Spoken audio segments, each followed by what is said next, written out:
Assalamualaikum, magandang gabi po sa inyong lahat. At ngayon po ay nandito po kami sa labas. Pasyal muna kami ng aking anak kasi may bibilhin po siya ng kailangan po niya sa kanilang gamit sa trabaho.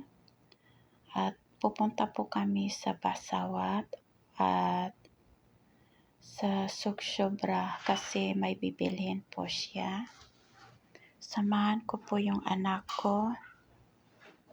Ayan, paggabi magandang tanawin kasi maraming ilaw. Marami kang makikita sa labas, diba? Pag may oras po tayo, labas naman tayo para po hindi tayo lagi stress sa bahay.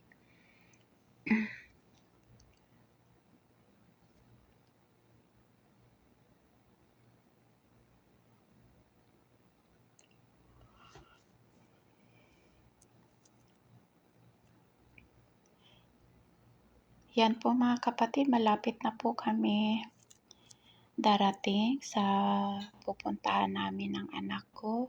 At maraming salamat po sa inyong panonood. Ingat po kayo.